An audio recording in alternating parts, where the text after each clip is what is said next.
about the awkward angle, and sorry that I look like a trip. I have not filmed since, I think it's been like 2 weeks or so. I just wanted a little break. So first impressions after a long time, and I look like this. So yeah, and my camera probably has dust all over it just because of the lack of use. But yeah, so went out of town to Utah. I was there these past few days. It was a good time, a good trip, good time with family. And now I am back home and the real world begins. I forgot about my job and my real life, and now it's back to the real world. So here I am, and my family's in the background. And we like seriously just got back. Like we got back not even an hour ago, and here it is Sunday. What does my laptop say? July 26th. Yeah, so it has been essentially 2 weeks since I last filmed. Well, tomorrow, right? Anyway, so we just got the dog, we just got back, and here we are. Here I am. So basically, this is going to be the grand finale, I guess you could say. The delayed, so sorry about that, but again, it was the break and just the craziness of life. And again, I just really got to stress the fact that I really needed that break, and I think it really helped. But anyway, so this is the Take a College Class with Me grand finale, and I did miss the past few weeks, again, because of the break, but also because I'm going to be combining weeks 12 and 13. Now, I even have it here in my notes. There was going to be a week 14, like usually every semester does. However, they changed the dates around a little bit, so there was going to be the last assignment due on July 18th. It was like a little review, like you kind of rate your peers on the way that they peer reviewed your paper. So like you peer review your peers almost, but for a grade. It was really weird. I guess you would get a grade for that assignment anyway, and I did, but okay, anyway. So they changed that. That was the original plan. That was what it was scheduled as, but I mean, it was great, and I'm not complaining. Like, it was one less week to worry about, and the semester ended, let's see, today's the 26th. Not last week, but the week before. So my last assignment was due on the 18th, if that makes sense. So yesterday was the week mark of I've survived, I'm now done, you know. So another class out of the way, another semester completed, and I got an A in the class, and I have it here. Says 90.71%, which is an A minus, but I'm just going to call it an A. I won't be dramatic and be a liar and say it's an A plus, but I can pretend. So that was really cool. I emailed my teacher a thank you, and I hope she appreciated that. She did email back, and she thanked me basically for thanking her. So it was a good class and a good experience, a good opportunity to practice my writing and learn more about researching and learning more about how to do analysis, something that I still struggle with even after a semester's worth of knowledge and information and practice. But I feel a little bit more prepared. And okay, basically, so yeah, it's funny. I used to do a little bit of homework every day, and then as the semester progressed, as time went on, I found myself skipping days, doing it last minute, and I'm glad it's over. But okay, so here I'm going to be doing weeks 12 and 13, but really all I think I will be doing, let me get rid of that. Basically, I'll just go over my final, which was like a 10 paper. Well, it was supposed to be 10 to 12. Mine was like 9. Oops, sorry. Hence the grade I got. But anyway, the grade I got, it was like 80 something. No. I think it was 178 out of 200. It was just under 180 out of 200. Yeah. But the overall grade was an A minus. But anyway. So basically, those last 2 weeks, weeks 12 and 13, they were basically peer review and then your actual analysis, which is the big paper. Not so much analysis, it was more like a research paper. Like we build up with analysis, and then the grand finale, the final, we end on this giant paper, right? So let me just go. And I gotta beat the sun. I never filmed this late, but I do today. Okay, so very intense. I haven't opened this since I hit submit. And it's funny, it says, "Welcome back!" exclamation. Then you hover over it with your mouse and it says July 18th. So that just goes to show that I turn it in that day because I'm a good college student and I procrastinate all the time. But I did start this the 3rd of July, so that's pretty good. Okay, so it is 10 pages with the works cited, and technically I have 8. 1, 2, 3, 4, 5, 6, 7, 8. 8 sources when around 7 was the goal, but that does include also, in addition, the actual text itself, which is the book The Magnificent Ambersons, a novel by Booth Tarkington. And I do own the book, so, and I'm bad. I didn't read it as in depth. I more like skimmed over it, like I was very quick with my reading, but I think that's just kind of what you have to do in some classes. But okay, anyway. So I won't be going over so much the rough draft because I didn't really have much. I only have like 5 pages of the 9 to 10 that we were supposed to have at the least. So I only had like half of what I had, and I didn't really change or alter all that much, like the wordage or the vocabulary or the actual structure. I just added to it, and then I switched around where the paragraphs were. So, okay. The Magnificent Ambersons and Psychological Marxism. I'm just going to go. So, The Magnificent Ambersons tells a story tangled with wealth and relationships. The story follows George Amberson, a son to wealth and status, until that wealth and status dwindles until it almost vanishes completely. George falls in love with a girl named Lucy. She is a free-spirited personality, but she is smart and mature enough to know that life needs order and organization, and this includes her belief in George having and maintaining an occupation, something that George doesn't seem the least bit interested, though he is very much interested in Lucy. The two have a unique and strained relationship until they finally part ways, only to come together again in reconciliation in the end. All throughout the story, George disapproves of his mother's reciprocated feelings for an old love of hers. He wants love with someone too flighty in love to accept marriage. He does not want love for someone who gave it up in embarrassment. All throughout the story, George faces a battle in wealth and relationships.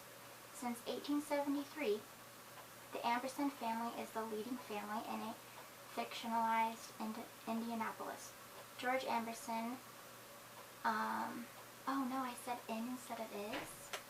That's why I lost points. No, but still. George Amberson is the spoiled, selfish son who is obsessed with his family's title and wealth. However, with time and in George's early adult life, the family's fortune dwindles and dwindles into almost nothingness. Even though the family's wealth is plummeting, George is set on not working or finding a career, something that cost him his relationship with his love, Lucy. The Magnificent Ambersons tells the story about a family once magnificent becoming everything but. Wealth and status can oftentimes be related. However, this is not the case at all times and with all situations.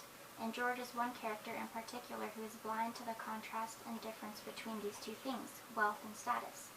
Wealth is an abundance of valuable things like material items or finances, while status is regarding the social or other standing of some sort of someone or something. George loves, wants, and seeks both wealth and status throughout the story The Magnificent Ambersons. He wants to keep his family's good status, but that status is attached to his family's wealth, which is quickly depleting. Finding a career would help George maintain what he so desires, wealth and status. George is denying himself of his goal and keeping wealth and status a big part of his life when he chooses not to find a career path.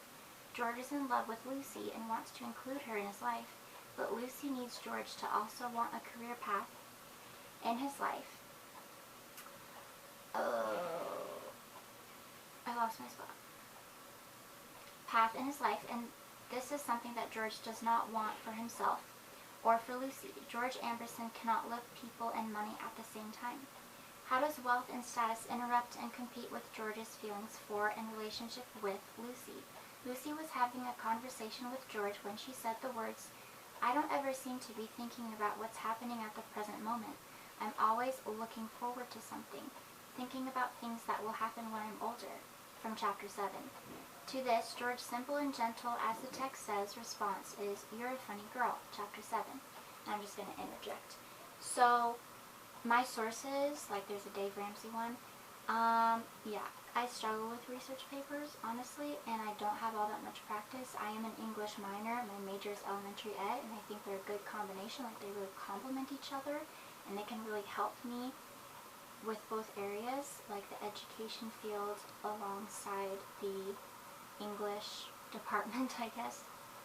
So I kind of struggle, but I don't know. You're just going to see some weirder sources, and I guess that's okay. And then also, I don't have exact pages because I read, even though I did have the book, I read from online. I read from an online source. The text was available online, and it was a great site. It was a great find and everything. So I just have in parentheses the name of the chapter, the number, whatever, and my contact is stuck. Okay, that's weird. So yeah, and then also something else on top of that. My teacher, she does a little recording for a lot of our assignments, like the big projects and everything. And for this one specifically, she was the nicest she's ever been. She told me some pointers, she gave me some ideas, and she was really helpful and honest, but in a kinder way, I feel like. She was more supportive and understanding of where I was coming from, and she said I came from a very interesting angle and lens. And if I look back on the bigger assignments, there's a pattern where there's a lot of romance involved, and I think I find that very interesting, looking through that lens and trying to see through that type of theme, which is romance. And then it's interesting to take that and combine it with Marxism, which is the finances, the society, the money, the wealth, the stuff like that. So, anyway. So you're a funny girl. Lucy may be a free spirit and may be at times very carefree, but she has a maturity within herself that tells her to plan and prepare to be organized in life, to plan out her life. She wishes that George would do the same, because he is both not willing nor wanting to decide on and act on a solid, secure, stable occupation aside from his family's inheritance, which dwindles into essentially nothingness. He and Lucy are at constant odds with one another throughout the story. And it's good to have a summary. I keep on interrupting myself. Which defeats the purpose of this type of thing, because we want this to be the focus. But okay. Adam Smith is an important, and this is where the sources come in, these next paragraphs. Adam Smith is an important and very influential name because of his ideas and philosophy during the Enlightenment. Some call him the father of economics, others the father of capitalism. From J.M. Dent's The Wealth of Nations, quote, Smith conceived of an expansive universe full of opportunity for the individual or nation to exercise initiative, accumulate wealth, and serve others in the process. George Amberson, end quote. George Amberson does not keep to this ideal. George does not show initiative. Instead, he is dependent upon his family's shrinking finances. George wants to be wealthy, yet he does nothing about it, nothing but pretend that he can forever live off of his family's dying fortune. George was not willing to provide for himself and his would-be bride, Lucy. He was not willing to make something of himself and make a living. One of George's bigger problems in his persona is, in the words of a character from the book, that George thinks he is a little tin god on wheels. The same character, Mr. Kinney, believes that George's mother just fell down and worshipped him from the day he was born, from chapter 6. The words little tin god on wheels is not a phrase found only in the novel The Magnificent Ambersons. This is a phrase that describes young men of high social standing who are vain and selfish. This is a phrase that definitely applies to George Amberson.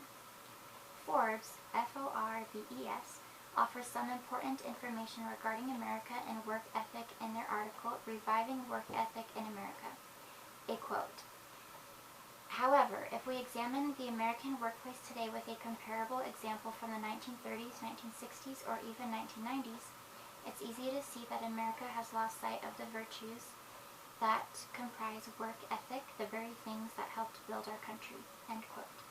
While The Magnificent Ambersons does in fact take place in Indianapolis and around the time of the early 20th century, its story can apply to this article in today's America.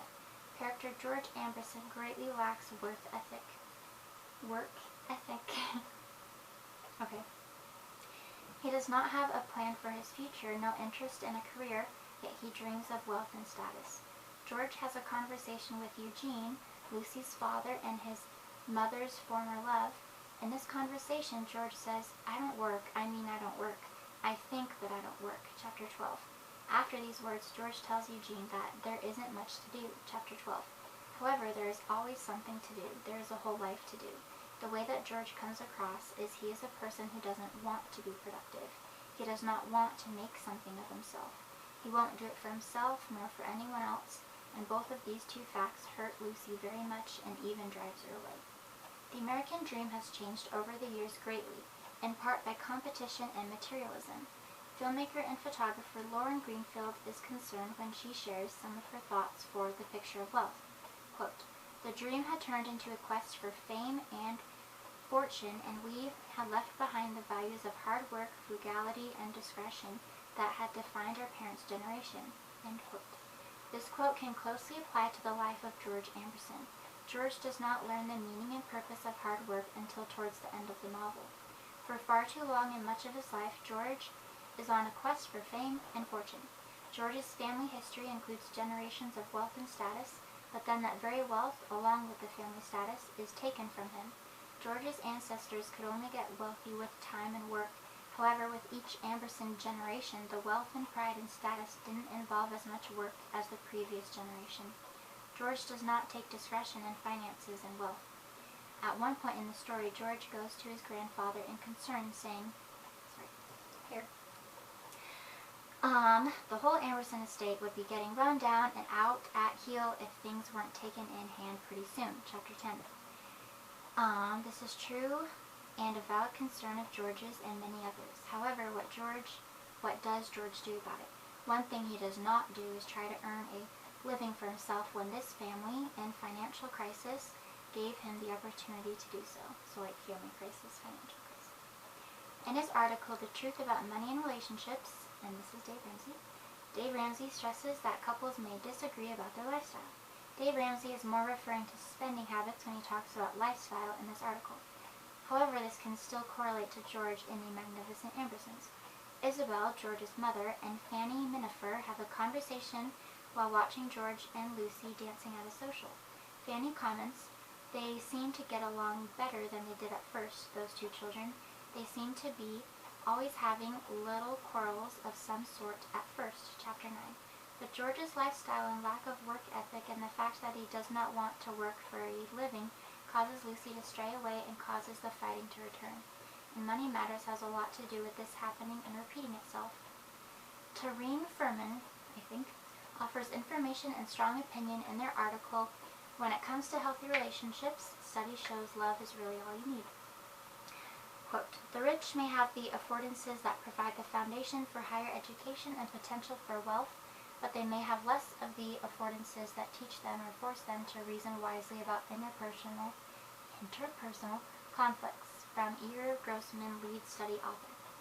Furman tells readers, quote, according to the research, wealthier people may be worse at seeing things from someone else's point of view and acknowledging another side of an argument, finding compromises, and settling fights. All common tribulations couples regularly deal with.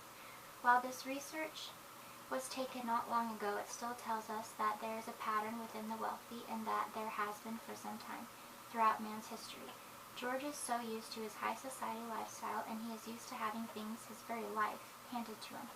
However, Lucy wants him to work, and she wants him to want to work.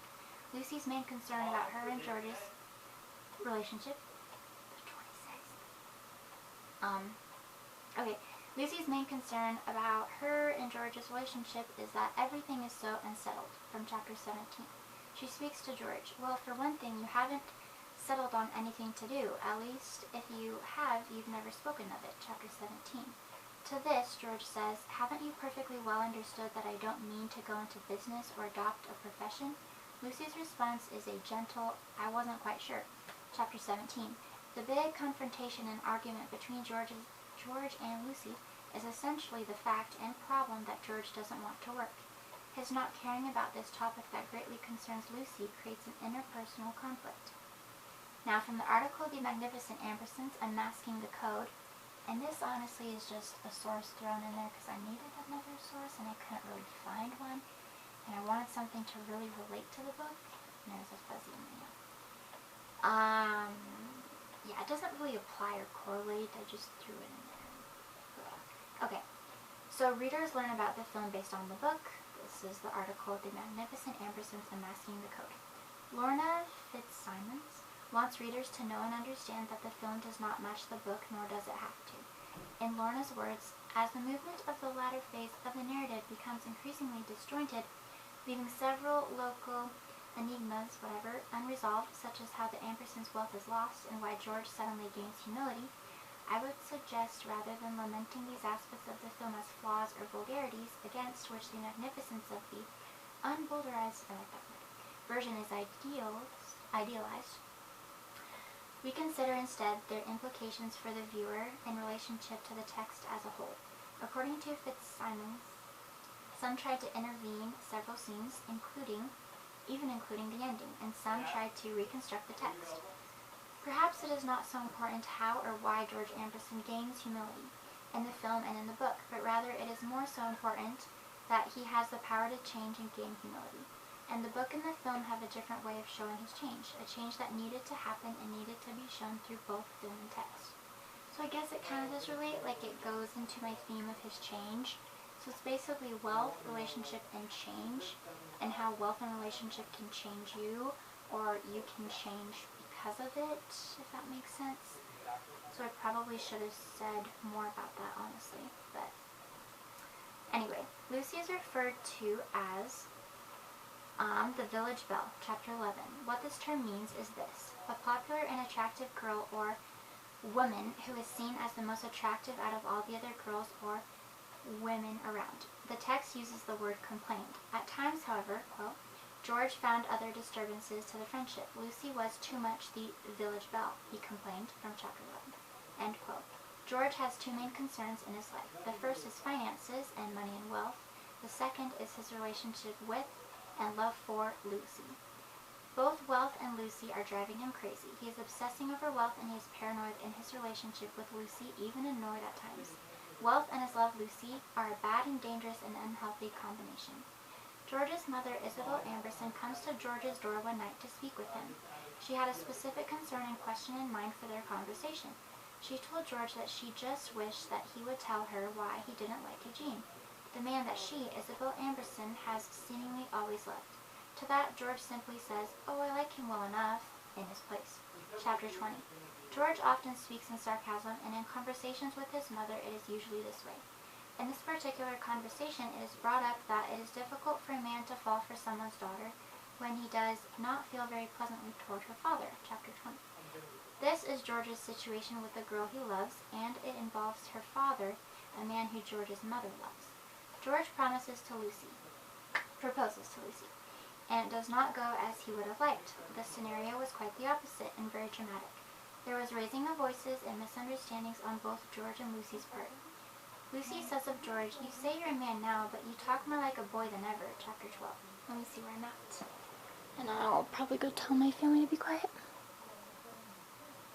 Okay, 23. I couldn't even read that. Okay, I'll be nice to my family, and hopefully you'll be patient with them. Sorry, and me. So the conversation continues with George being confused if Lucy's being 8 months older than him has anything to do with her answer being no. Let's see. Then the conversation continues, yet Lucy's saying, "George, let's not talk of solemn things." Chapter 12. She disagrees with his proposal. She tells him that they will never be engaged, but yet the two, both George and Lucy, plan on remaining a close connection and friendship, even after their heated conversation when George makes his proposal to Lucy. Lucy says, "George, we've got on so well together, we won't let this make a difference between us, will we?" Chapter 12. However, unlike their hoping that night that they would remain at least close friends, George and Lucy have a nasty habit of not seeing eye to eye. George and Lucy battle in their friendship or relationship, and it is not just because of the awkward proposal that did not end as most proposals. No, the two battle in their relationship also, and especially because of George's lack of work ethic and obsession with wealth. He may say he's a man, but he's more like a boy than ever, more like a boy than ever, throughout much of the story. George and his mother have a conversation one day in which Lucy is brought up. Chapter 12. George asks about her. Have you seen Lucy lately? How is she? His mother asks him, hasn't she written you? Then the text says, oh, about once a month, he answered carelessly. Never says much about herself. How's she look? His mother answers with, she looks pretty. Now why would George ask a funny question like that? Maybe he didn't really mean anything by it. Perhaps it was a question more directed towards concern, like a way of asking if she is doing okay. Or maybe yet his love for pretty Village Belle, Chapter 11, Lucy, mostly stems from his physical attraction towards her. Maybe his so-called love for her is just as shallow as his outlook on life. Money, money, money. His mother's answer was almost just as odd as his question. Okay, just one more page. I'll hurry. Towards the end of the novel, George is changing, and he has changed. The following quotes from Chapter 32. George is even slightly excited about the potential for a job that pays from the start. Oh my gosh. In a conversation with Frank, George says and admits, I suppose I'm about as ignorant of business as anybody in the world. Then George says that he has heard that they pay very high wages to people in dangerous trades. George is positive in his outlook. My nerves are good, I'm muscular, and I've got a steady hand. It seemed to me that this was the only line of work in the world that I'm fit for. I wanted to get started today if I could. It is amazing how far George has come and how much he has changed. Not only has he found a potential and good, decent, solid job, but he is willing and wanting to start as soon as possible. George has gone from lazy and spoiled and not wanting to develop and grow in a hard work ethic to a new and improved George who is ready for hard work.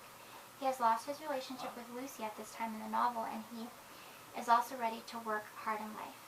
That right there is a mighty change in the mind and heart of a complicated man. The text says of Frank, then meaning what he said, but amazed that he did mean it, he, Frank, added, you certainly are the more practical young man I ever met. Others are beginning to notice and even admire the positive change within George. And there's one more paragraph. Okay, I'll read this and say goodbye. Let's see how fast I can go. So how does wealth and status interrupt and compete with George's feelings for and relationship with Lucy? Lucy spent her life anxiously looking to and thinking about the future. George lived in the present and only the present. His thoughts focused on wealth without trying to earn it through hard work. But then, after all those years of getting priorities out of order and being cruel to people he loved, George is able to make a positive change in himself, and he is able to look at money differently, as well as look at romance, love, and relationships differently. Marxism, psychology's main focus is looking at how the social individual reacts to and interacts with social relations, this including material things as well. In the case of George, his life and his social and material interactions and reactions, there's noticeable change. His reactions regarding romance and wealth and status changes, changing from negative, unhealthy, and unfair to just the opposite. The story of George in The Magnificent Ambersons is a story involving psychological Marxism. Yay! Okay, camera's gonna cut me off, so I'm gonna cut the camera off first. Okay. Are we going? So I survived another semester. I got an A out of a class that was like a 300 level class. I think it was 314. And yeah, I'm getting closer to graduation, closer to teaching, closer to that big, fat, juicy accomplishment. Okay, now I'm really gonna go. But I don't want to say goodbye because it's been a while. Okay, goodbye.